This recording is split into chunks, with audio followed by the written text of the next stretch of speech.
नमस्कार, मी मोहित सोमण, मुंबई तरुण भारत. आपल्या सगळ्यांचं हार्दिक स्वागत. आपल्याबरोबर आहेत खास पाहुणे आहेत, जे अनेक वर्ष ज्यांनी मल्टीनॅशनल कंपनीत काम केलं, ज्यांना कॉर्पोरेट क्षेत्राचा खूप मोठा अनुभव आहे. आणि मुख्य म्हणजे त्यांनी आता जे प्रोडक्ट लाईन आहे त्यांची, ते जे आता उद्योजक म्हणून आहेत, त्यांच्या अंडर खूप सारी प्रोडक्ट्स आहेत. तर एवढा पसारा सांभाळण्यात एका माणसाला खूप कठीण पडतं, पण त्यांनी यशस्वीपणे पार पाडलेलं आहे. तर आपण थेट त्यांच्याकडे येऊया आणि त्यांची जर्नी जाणून घेऊया. नमस्कार sir.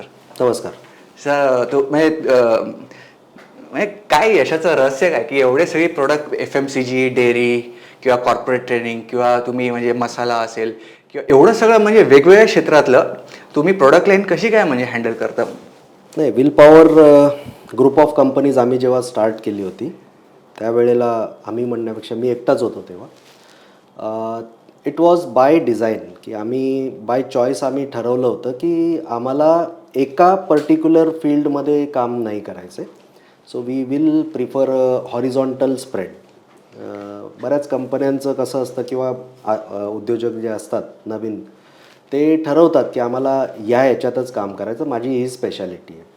So I don't believe that we should be master of one trade, and those who thought that way have suffered a lot other than pharma field during Covid.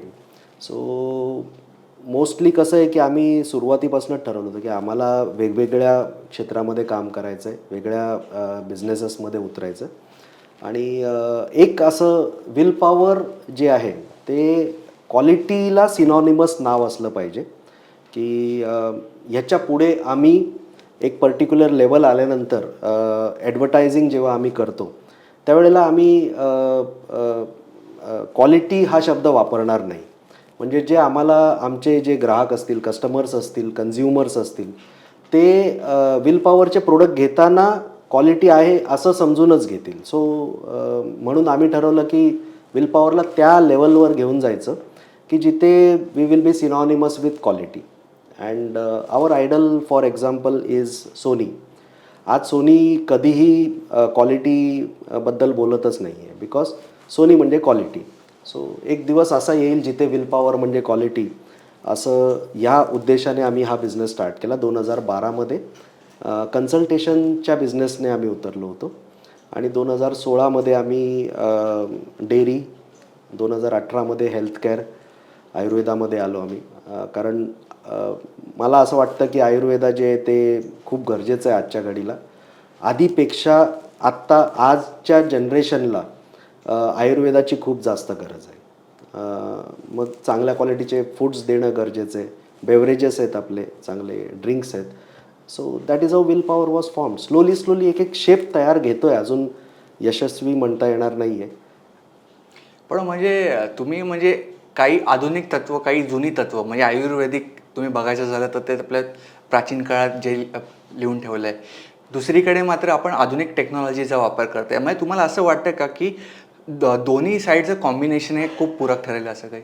Any time. कारण जग बदलत जाणारं आहे आणि होतं, ते कधीच थांबलेलं नाही. जग थांबत नाही कशासाठी, कोणासाठी. फक्त काय आहे की जे 4,500-5,000 वर्षापूर्वी ज्यांनी लिहिलं होतं ते आज जे अवेलेबल आहे त्यापेक्षा खूप ॲडव्हान्स्ड आहे. आपले टेक्नॉलॉजी जे आपण म्हणतो की आपण खूप पुढे आहोत टेक्नॉलॉजीमध्ये वगैरे, माझं असं स्पष्ट मत आहे की आपल्यापेक्षा ते लोक खूप ॲडव्हान्स्ड होते. तेव्हा बांधलेले ब्रिजेस, तेव्हा बांधलेली घरं अजून तुटत नाही आहेत. आपले काल बांधलेली घरं आज तुटतात किंवा ब्रिज तुटतात. तर they were much more advanced than we are. आणि त्याचं फक्त आपल्याला काय आहे की आजच्या लोकांची जी गरज आहे, आजच्या लोकांना जे समजतं त्या भाषेत त्यांना त्या रूपात त्यांना देणं हे गरजेचं आहे. काढामधनं बाहेर येणं गरजेचं आहे असं मला वाटायला लागलं आहे आता. कारण आम्ही आता स्वतः काढे विकतो आहे, पण ह्याच्या पुढची जी जनरेशन आहे त्यांना जर आयुर्वेदामध्ये खेचायचं असेल मला, तर we will have to give what they love. त्यांना काय आवडतं ते देणं गरजेचं आहे आपल्याला. आणि त्या त्या डायरेक्शनमध्ये आम्ही काम करतो आहे की काय करू शकतो. पण म्हणजे हे सगळं करताना काही ना काही एक निम शहरातला किंवा छोट्या शहरातला येतो, ॲज स्टार्टअप काही चालू करायला त्याची इच्छा असते. हां, जर तुमची तशी व्यावसायिक बॅकग्राऊंड असेल तर ठीक आहे, पण जो स्ट्रगल करून येतो, आता जसं तुम्ही म्हणाला की तुम्हाला एकाच प्रोडक्टमध्ये अडकायचं नव्हतं, तसं तो जेव्हा येतो ना त्याला एखाद्या प्रोडक्टची एक्सपर्टाईज पाहिजे असते किंवा त्याला पाहिजे असेल की आम्ही मल्टी प्रोडक्ट नंतर होऊ, पण आता एक सुरुवात म्हणून आम्ही एक करू. तर तुमचं काय मत आहे, मल्टी प्रोडक्ट असो किंवा छोटं, की एक्सपर्टाईज कसं चालू करावं? प्रत्येक जो बिझनेसमॅन असतो सुरुवातीला त्याला चिंतन खूप करणं गरजेचं आहे. इट इज नॉट की मला मूड आला मी बिझनेस चालू केला किंवा मला वाटतंय म्हणून मी बिझनेस चालू केलं. प्रत्येकाने बसून पहिले 2 दिवस 4 दिवस 1 महिना त्या बिझनेसच्या संदर्भात स्टडी करून मार्केट रिसर्च करून मग ठरवायला पाहिजे की आपण कुठे येऊ शकतो. आज इम्युनिटी हा शब्द एकदम कॉमन झाला, म्हणजे याला आत्ता अशी परिस्थिती झाली की याला कोण सिरियसली घेत नाही, घेत नव्हतं आणि आत्ता परत नाही घेणार. एक काळ असा मध्ये आला जिथे इम्युनिटी चालू होतं, म्हणजे कोणी यायचं ॲडव्हर्टायझिंगमध्ये इम्युनिटी करायचं. आता कोण इम्युनिटीबद्दल बोलत नाही ॲडव्हर्टायझिंगमध्ये. So everybody has to sit, anybody who wants to start a business they have to पहिले चिंतन करणं खूप गरजेचं आहे. आपल्याला प्रत्येकाला असं वाटतं की आम्ही खूप मोठे बिझनेसमॅन उद्योजक वगैरे होऊ शकू, पण असं होत नाही. याच्यामध्ये एक खूप मोठी जर्नी आहे, खूप स्ट्रगल्स आहेत, गव्हर्मेंट पॉलिसीज आहेत, काय रूल्स रेग्युलेशन्स आहेत, ते सगळं बघून आपल्याला काम करायला लागतं. सो इट इज नॉट की मी ठरवलं की मला मल्टिपल प्रोडक्टमध्ये यायचं आहे, तो माझा चॉईस होता. फेलियर झाला तरी ती माझी जबाबदारी आहे. तसंच प्रत्येकाने आपली जबाबदारी समजून आपल्याला ठरवायला लागेल की बिझनेस मॉडेल काय आहे. आणि मुख्य म्हणजे एक तुम्ही चांगला पॉईंट काढला की सर, जेव्हा तुम्ही म्हणालात किंवा इम्युनिटीचं जे मार्केट ट्रेंडिंग झालं ॲडव्हर्टायझिंगमध्ये, म्हणजे काही बिझनेस असंही आहेत की ते ट्रेंड बघून येतात, पण असेही काही लोक असतील की म्हणजे त्यांनी काहीतरी प्रोडक्ट बनवला आणि त्याचा ट्रेंड बनला, तर तुम्ही कुठल्या आयडियोलॉजीत प्रिफर करता? बोथ असं सगळेच जर विचार करायला लागले की मी काहीतरी असं करेन की ट्रेंड बनेल तर वर्कआउट होत नाही. आपल्याला काम करत राहायला लागतं आणि ट्रेंड बनेल असं करून कधी बनत नाही, तो बनतो आपोआप. आणि because I am a firm believer in destiny. माझं म्हणजे एक असा विश्वास आहे की वरून आदेश आला तर काम होतं. म्हणजे इट्स अ नॅचरल थिंग. म्हणजे तुमच्यामध्ये कितीही टॅलेंट असू द्या, काही असू द्या, जोपर्यंत तुमच्या नशिबात ते लिहिलेलं नाही आहे, तुमचा योग येत नाही, तोपर्यंत ते होत नाही. मग काही म्हणा तुम्ही, कितीही टॅलेंटेड असला तरी तो फेल होतो.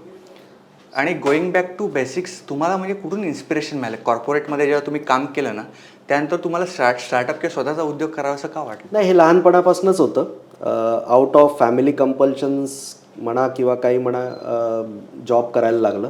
इन्शुरन्स फील्डमध्ये मी खूप चांगलं काम केलं असं मला वाटतं आणि बऱ्यापैकी ग्रोथ मिळाली मला तिकडे. एके दिवशी वाटलं की नाही, मला जी आवड आहे त्यामध्येच मला काम केलं पाहिजे. आय न्यू की स्ट्रगल्स खूप आहेत आणि एस्पेशली मी ज्या फील्डमध्ये उतरतो आहे त्यामध्ये जास्त स्ट्रगल होणार आहे, कन्सल्टेशनच्या बिझनेसमध्ये. कारण तो एक प्रकार असा आहे की इंडियामध्ये अजूनही लोकांना कन्सल्टंटची गरज भासत नाही. जोपर्यंत तुम्ही आपटत नाही कुठेतरी तोपर्यंत कन्सल्टंट येत नाही पिक्चरमध्ये. त्यापेक्षा बिझनेस करायच्या आधी जर कन्सल्टंट हायर केला, थोडे पैसे जातील पण मग काहीतरी आपलं बनतं त्यामध्ये. ह्या प्रवृत्तीला अजून भारतामध्ये वाव जास्त मिळत नाही आहे. तर तेव्हा मी ठरवलं होतं की मी ॲज अ कन्सल्टंट काम करीन. Being a manufacturer was never on my cards. तो प्लॅन नव्हता. मी कधी मॅन्युफॅक्चर करीन किंवा काय असं नव्हतं. मला विल पॉवर ब्रँड करायचं होतं. विल पॉवरला लिस्टिंग करायचं हे डे वनपासनं ठरलेलं आहे. 2 वर्षात तुम्ही लिस्टेड कंपनी बघाल विल पॉवरला पुढच्या मॅक्स 2025 और 26 यामध्ये आम्ही लिस्टेड झालेलो असू. सो हे त्यावेळेला बघितलेलं विजन आहे आणि त्या विजनला धरून एक मिशन ठरतं आणि मिशन हे नेहमी व्हॅल्यूच्या बेसिसवर ठरतं. आपण काय करतो की पहिले खूप मोठं विजन बघतो आणि मग ते करायला काय व्हॅल्यूज लागतात ते विसरतो. Value is more important than anything in any business. आणि will power has never decided to back down on the values. ते सगळ्यात जास्त इम्पॉर्टंट आहे. म्हणजे जेव्हा तुम्ही म्हणाला की हे व्हॅल्यू इज व्हेरी इम्पॉर्टंट, पण तुम्ही जेव्हा बिझनेस एक साधारण प्रत्येक खास करून जो नोकरशहा जो व्यवसायात येतो त्याच्या मनात एक हे असतं की माझं वर्किंग कॅपिटल रोलिंग आणि माझा व्यवसायाचा खर्च आणि त्यातून निघणार प्रॉफिट, तर ते जे स्वतःला एक स्थैर्य द्यायचं असतं काही सुरुवातीच्या काळात, तर तुम्ही ते तुमचा काय फॉर्म्युला होता? स्थैर्य कधीच येत नाही कुणाच्याच आयुष्यात. स्थैर्य येत नाही हा एक चुकीचा समज आहे आपला. कारण आपल्याला प्रोग्रेस करायचं असतं. जॉब करणाऱ्याला पण कुठे स्थैर्य असतं, म्हणजे त्याला महिन्याला 30 तारखेला पगार येतो, त्याचं आयुष्य EMI भरण्यामध्येच गेलेलं असतं. So we always need to do introspection की आपल्याला करायचं काय, लाईफमध्ये आपल्याला करायचं काय. कोणाला काही द्यायचं असेल तर काहीतरी मला घडवायला लागणार आहे. मी सॅलरीडच होऊन राहणार असेल तर ओके, महिन्याच्या 30 तारखेला मला पगार येईल, तो लाईफ टाईम सॅलरीड राहील. तो पुढे मग ग्रोथ नाही करत. I don't consider any salaried person bad or good or whatever, but as an entrepreneur my job is to give. I have to give salaries, I have to give quality. जर मी दिलं नाही तर मला येणार नाही, या भावनेने आपल्याला काम करायला लागणार आहे. आणि मग थोडं आमच्या प्रेक्षकांसाठी तुम्ही आपल्या कंपनीबद्दल थोडं सांगू शकता? विलपॉवर ही एक पब्लिक लिमिटेड कंपनी आहे. Willpower India, daily care India limited नाव आहे. 2018मध्ये आम्ही लिमिटेड केलं. 2012मध्ये याला आम्ही ट्रेडमार्कसाठी टाकलं होतं. तेव्हापासनं कंटिन्युअस जर्नी होती. ॲक्च्युली त्याच्या आधी 2008पासनं मी ट्राय करत होतो विलपॉवर लोगो हा ट्रेडमार्क करायला. 11 वर्ष लागली मला, एवढं रिजेक्शन्स आले, 10 ते 11 वेळा रिजेक्ट झालं. आणि सो आमच्या बिझनेसमध्ये चॅलेंजेस राईट फ्रॉम लोगोच आहे की विलपॉवर हे नाव सहसा मिळत नाही. आणि विलपॉवर आज डेअरीमध्ये आहे. आमचं तूप हा आमचा नंबर 1 प्रोडक्ट आहे. We don't add any chemicals in any of our dairy products. आज जे चालू आहे मार्केटमध्ये एक क्लटर्ड बिझनेस आहे हा. या क्लटर्ड बिझनेसमध्ये जो येतो तो त्याला मूड झाला तर तो एक बिझनेस लेबल लावतो आणि देतो. तर आम्ही मॅन्युफॅक्चर करतो. डे 1पासनं ठरवलं आहे की आम्हाला काही मिक्सिंग करायचं नाही आहे. आम्ही कदाचित इंडियामध्ये एकच कंपनी असे आहोत जे लेबलवर लिहितो आस्क फॉर प्युरिटी रिपोर्ट. हे धाडस कोण करत नाही सहसा. प्युरिटी रिपोर्ट देणं आणि घेणं हे इंडियामध्ये सिस्टमच नाही आहे. आम्ही फसायला लिहिलं आहे की तुम्ही प्युरिटी रिपोर्ट मॅन्डेटरी करा. प्रत्येक कंपनीने आपली प्युरिटी रिपोर्ट ॲटलिस्ट 4 महिन्यातनं एकदा वेबसाईटवर टाकली पाहिजे. वेबसाईट असेल तर, नसेल तर कस्टमरला द्या, जो विचारेल त्याला द्या. पण तेवढं धाडस दाखवायला लागेल. या आपल्या देशामध्ये अजून ते क्वालिटी नॉर्म्स नाही आहेत. आम्ही आयुर्वेदामध्ये आहोत. We have India's first heavy metal free tonic. आता आम्ही ॲफ्रोडेसिएक्समध्ये येतो आहे आणि Indian Viagra, so to say. आम्ही आता जॉईंट ऑर्थोपेडिक्समध्ये खूप मोठ्या प्रमाणात येणार आहोत आणि we will be going retail very soon. कारण आत्ता जस्ट ट्रायल झालं आहे आमचं. आम्ही रिटेलमध्ये सक्सेसफुल आहोत बऱ्यापैकी. मुंबईमध्ये ट्रायल करतो आहे अजून. मसाला पावडर्स आहेत आमचे जे आत्ता हॉटेल्समध्येच जातात फक्त. अजून रिटेल त्याचं एवढं आम्हाला सक्सेस नाही भेटलेलं आहे. आणि बेवरेजेस आहेत जसं ॲपल ज्यूस आणि प्युअर ज्यूसेस जे आहेत, करेला ज्यूस हे ते सगळे आहेत. Whatever it is, we don't add chemicals. एक जिथे गरजेचं असतं तिथे एकदम कमी प्रमाणात करतो. फॉर एक्झाम्पल आमच्या बेवरेजमध्ये शुगर असतं. बऱ्याच बेवरेजेसमध्ये तुम्हाला ॲस्पर्टाईम भेटेल किंवा तुम्हाला सॅक्रिन भेटेल, जे डायबेटिक लोकांसाठी खूप डेंजरस आहे.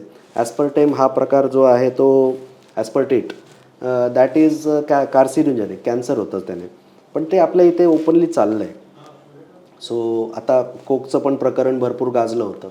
So we are against all those things. आपलं असं आहे की जर माझे 2 मुली आहेत, जर ते काही खाऊ पिऊ शकले नाहीत तर आम्ही ते विकणार नाही. So we are kind of principled in that manner. बरेच अजून लाईंड अप आहेत बिझनेसेस. आम्ही पोर्टफोलिओ मॅनेजमेंटमध्ये किंवा ट्रेनिंगमध्ये आहोत. स्टॉक मार्केट ट्रेनिंग देतो आम्ही. सो ते कसं आहे की कोविड काळात अचानक सगळे जो आला तो ट्रेनिंग द्यायला बसला होता. We are from 2012, we are doing it from 2012. So तो एक पिरियड संपला आता. ज्यांनी केलं, अपुरं नॉलेज घेऊन केलं, ते हळूहळू आता वाइंड अप करत राहतील सगळे त्यांचे बिझनेसेस. पण म्हणजे तुमचं एक स्पेशालिटी अशी मला वाटली की तुम्ही मॅन्युफॅक्चरिंगमध्ये पण आहे आणि तुम्ही एखादं प्रोडक्ट मॅन्युफॅक्चर दुसऱ्याने केलं असेल तर मार्केटिंगमध्ये पण आहे. पण या सगळ्याचं म्हणजे तुम्ही ॲज अ स्पेशलाइज कसं बॅलन्स केलं, म्हणजे हे खूप कठीण आहे खरं तर. नाही, तुम्ही जर व्हॅल्यू चेन सिस्टम मॅनेज केली ना तर तुम्हाला काहीच कठीण नसतं. कठीण फक्त एकच होतं की जे तुमचे सर्कमस्टॅन्सेस चेंज होत राहतात, सिच्युएशन्स चेंज होतात, त्याला तुम्ही किती खंबीरपणे तोंड देता.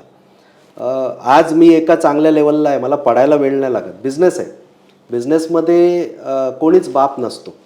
There is no godfather in business. म्हणजे आज मला ज्याने शिकवलं मी उद्या त्याच्या खांद्यावर पाय ठेवून वर जाऊ शकतो. How ethically we do it, that is important. So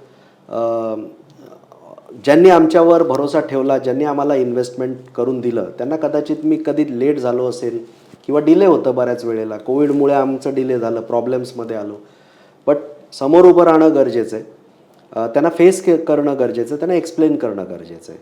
so situation will always be changing continuously.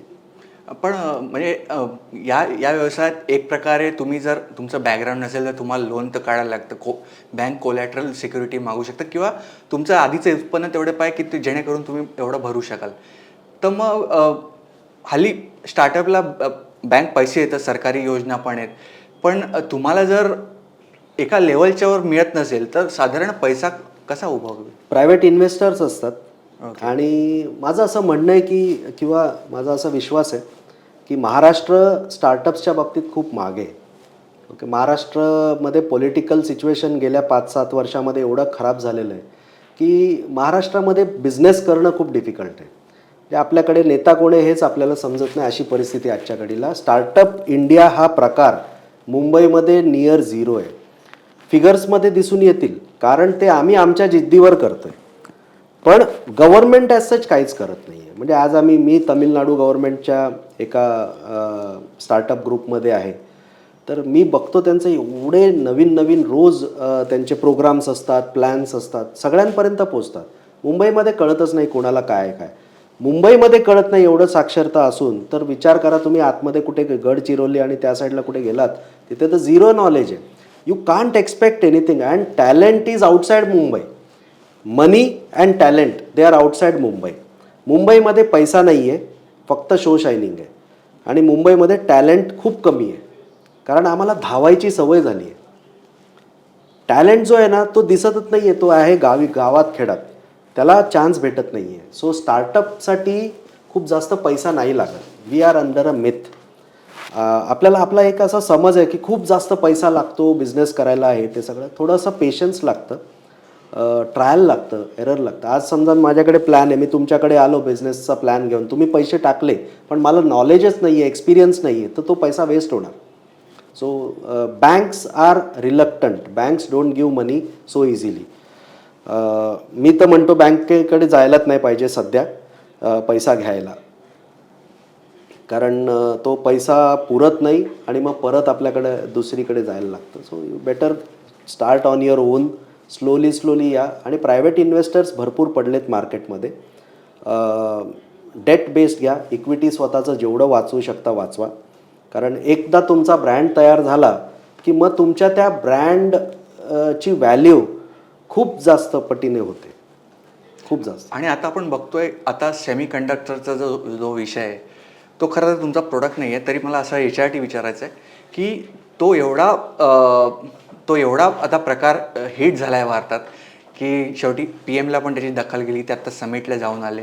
Semi कंडक्टरची इन्व्हेस्टमेंट खूप चाललं आहे आणि त्यात खास करून कोणाला अपेक्षित नव्हतं, तामिळनाडूमध्ये फॉक्सकॉनने डील केलं 500 कोटीचं आणि त्यात ऑलरेडी ते झालेलं आहे.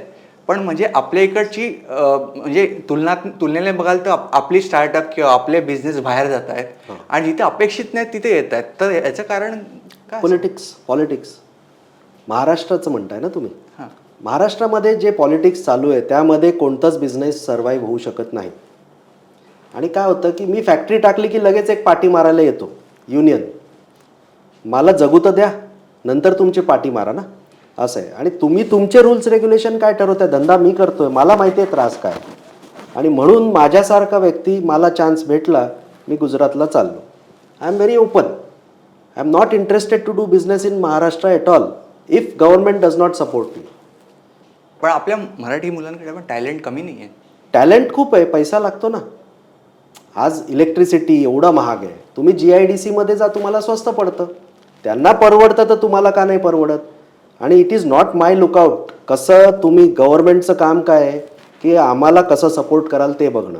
इथे उलटं चाललंय, आम्ही गव्हर्नमेंटला सपोर्ट करणं गरजेचं आहे. आमच्यावर रोज कोण ना कोण येतं, आमच्यावर म्हणजे आमच्यावर येत नाही आहे, कारण आम्ही खूप छोटे आहोत आज. पण मी बघतो ना की बिझनेसेस खूप प्रेशरमध्ये आहेत.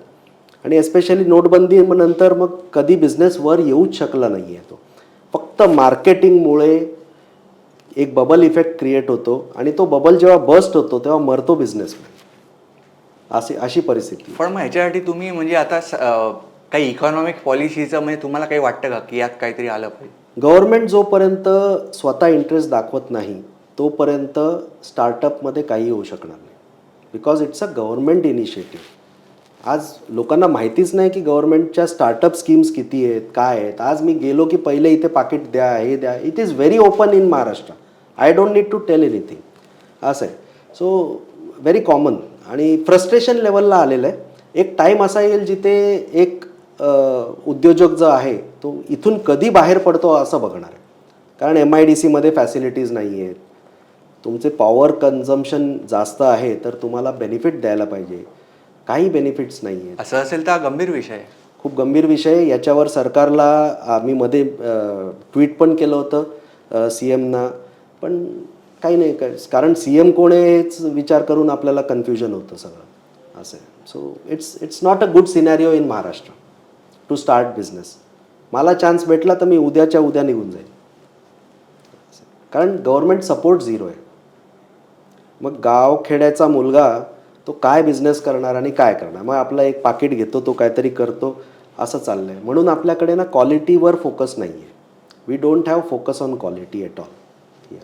पण मग खास करून जेव्हा तुम्ही गुंतवणूक करता तेव्हा खास करून जेव्हा तुम्ही एक्सपान्शन करायचं आहे कॅपिटलचं, तर तुम्ही IPO प्रिफर कराल का इक्विटी व्हेंचर? म्हणजे तुमची खास बघा, इनिशियली तुम्हाला इक्विटी व्हेंचरच करायला लागतं. मी म्हणेन की इक्विटी जेवढं तुमच्याकडे ठेवता येईल तेवढं ठेवा. इनिशियली SME लिस्टिंग खूप सोपं झालं आहे. SME लिस्टिंग करा. मला जास्त काही त्याला टर्नओव्हरची पण गरज नाही आहे. ॲसेट बेस तयार करायला लागतं आणि 2 वर्ष वाट बघा, मग ऑटोमॅटिक तुम्ही NSEमध्ये जाल. So that is the right mode. But before that you have to raise capital.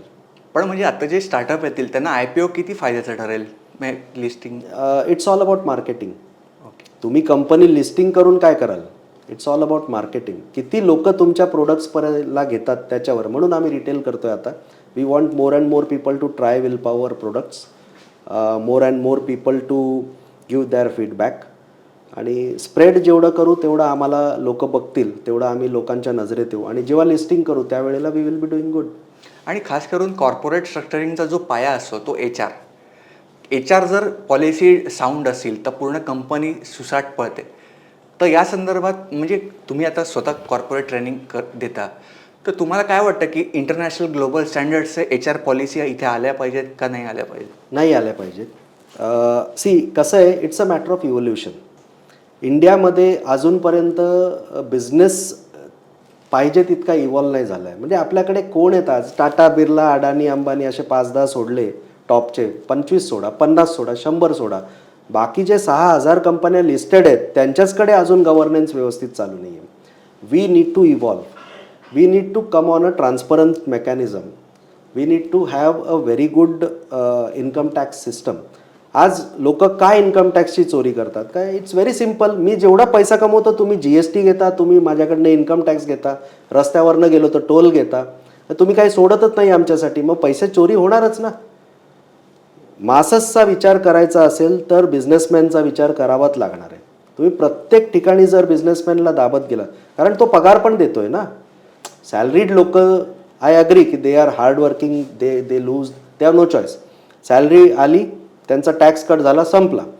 Okay. But बिझनेसमॅनचा सगळ्यांचा असा समज आहे की खूप टॅक्स सेव्हिंग्स आहेत, हे ते सगळे. पण टॅक्स सेव्ह करावाच लागणार आहे. काय ऑल्टरनेटिव्ह काय? मला पगार द्यायचा आहे लोकांना. I have to run the show.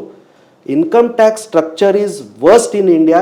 I am very critical about it, and by all means by all parties it has been rude. कारण तुम्ही फक्त 3% लोकांनाच मारायचा बघताय. तुम्ही जर तो इन्कम टॅक्सचा पसारा वाढवून 15%वर लिहिलं की 15% लोक कसं टॅक्स भरतील त्याच्यावर फोकस करा. एवढं सोपं करा सगळं system. My dependency on my chartered account is so much that I am not interested to hire a chartered accountant today.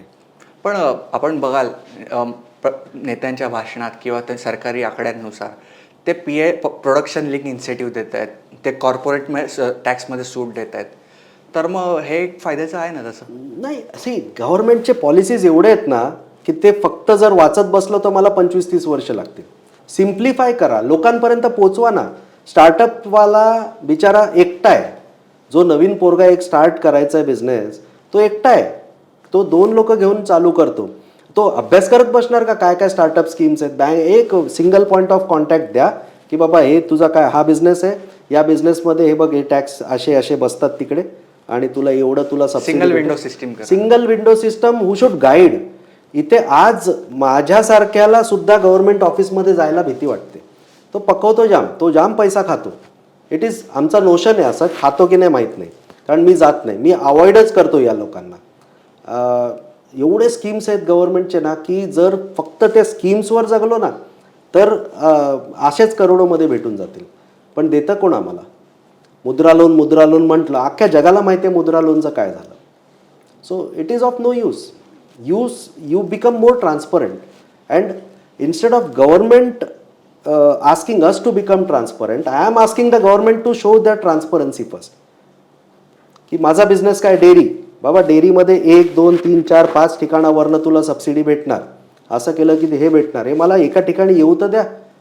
आज महाराष्ट्र गव्हर्नमेंटमध्येच एवढे वेबसाईट करून ठेवलेत की कन्फ्यूज होतो माणूस. डोंट कन्फ्यूज अस. आणि तुमच्या म्हणजे डेअरी प्रोडक्टबद्दल सांगायचं झालं तर तुमचं काय स्पेसिफिकेशन असं आहे की वेगळ्या बाकी सगळ्या? See, as far as our ghee is concerned, we have the lowest acidic level in India. जेवढे ब्रँड्स आहेत त्यामध्ये ॲसिडिटी घीमध्ये असतं, ॲसिडिक लेवल असतं, त्यामध्ये आम्ही सगळ्यात कमी ठेवलेलं आहे. बाकी USP आम्ही ओपन आहोत, ट्रान्सपरंट आहोत की आमचं लॅब टेस्ट बघा तुम्ही, दुसऱ्याचं चेक करा. दुसरा देत असेल तर ना, देत नाही आहे. आलं तर कळेल की कोणाचं काय किती आहे सगळं. बरोबर. असं. आणि म्हणजे आता तर आम्हाला प्रेक्षकांनाही आयडिया आली असेल, पण एक जाता जाता मला असं विचारायला आवडेल की तुम्ही काय मौलिक सल्ले द्या नवीन जे स्टार्टअप इंटरेस्टेड आहेत? Take risks. खूप वर्षापासून विचार करतोय असं नाही चालत.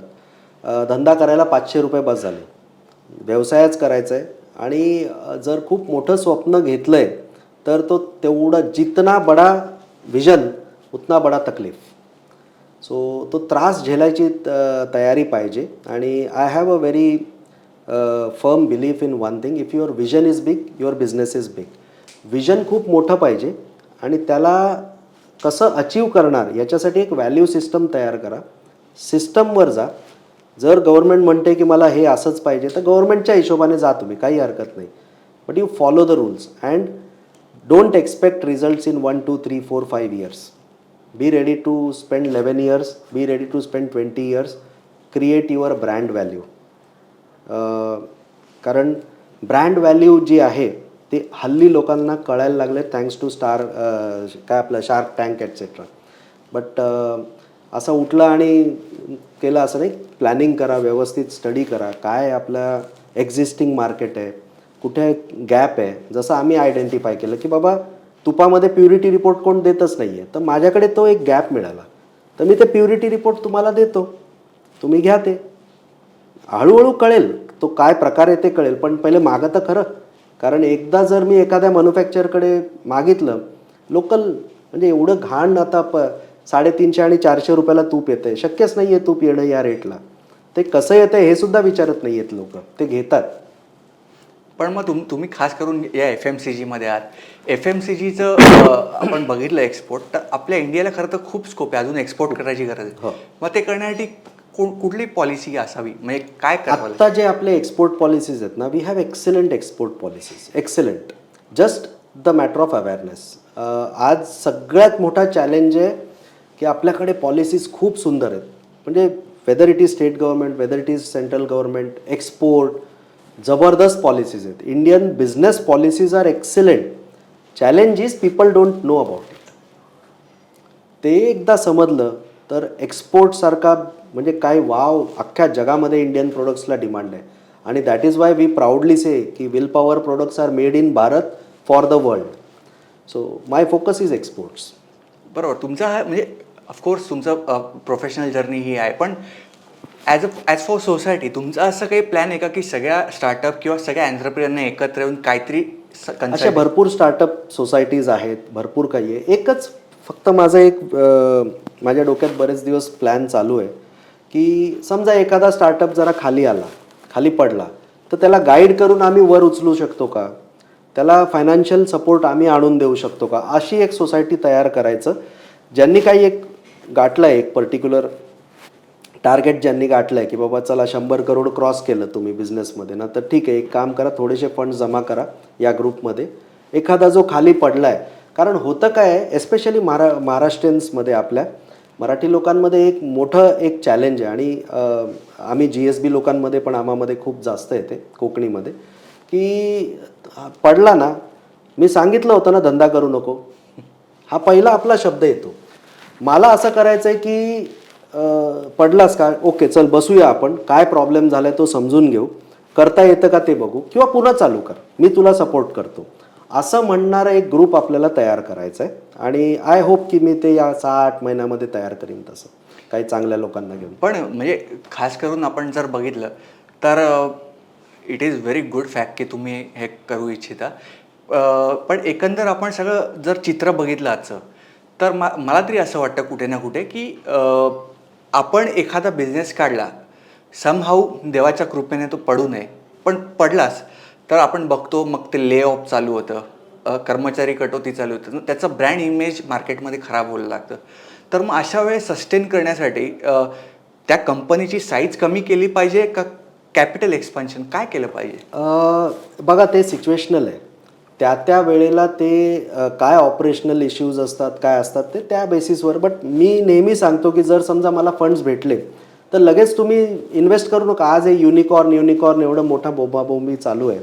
आणि मग काय झालं की लोकांना एवढा पैसा तर कधी बघितलाच नव्हता. अचानक तुम्ही 5 स्टार स्टाईल स्वतःसाठी करून घेतलं, तुमचे ऑफिसेस एवढे लॅविश झाले आणि तुम्ही हायरिंग स्टार्ट केलं एकदम. असं जे जर्नी असते ना, दॅट इज ऑलमोस्ट गॅरंटीड की it is going to fall down. It is better की असा गेला, थोडा खाली आला, परत वर गेला, खाली आला, आपटणार हे गॅरंटी आहे. रिलायन्स कधी असं झालेलं नाही की खाली नाही पडलं आहे. तर आपण कोण आहोत? We should all learn from those who are successful. Basics. What should we learn from successful people? What did they do when they fell down? Adani Group for example, they had a massive attack now. त्यातनं बाहेर कसे आले ते तर study करा, काय केलं. ठीक आहे, बाकी there will be politics on this, but then how did the owner survive this attack? रिलायन्समध्ये एवढा मोठा प्रॉब्लेम झाला तर त्यातनं ते कसे बाहेर आले मध्ये, आणि मग रिलायन्स ग्रुप खाली येत होता आणि मग परत वर गेले. So Tatas for example, how did these people survive? Tata motor was almost about to crash, suddenly कसे काय ते सर्वाईव्ह झाले, काय केलं त्यांनी?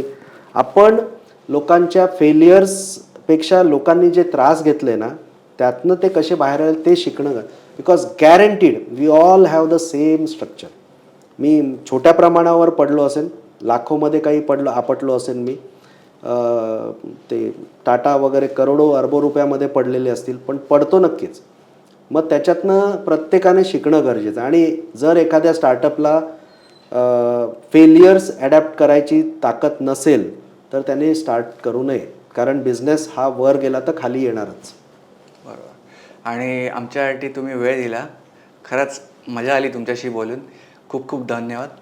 Thanks a lot. थँक्स तुम्हाला बोलवल्याबद्दल. तर हे होते जयंत भट सर, जे आता स्वतःची कंपनी चालवतात. तुम्हालाही नक्की आवडला असेल हा व्हिडिओ, तर तुम्ही लाईक करा, सबस्क्राईब करा आणि शेअर करा. धन्यवाद.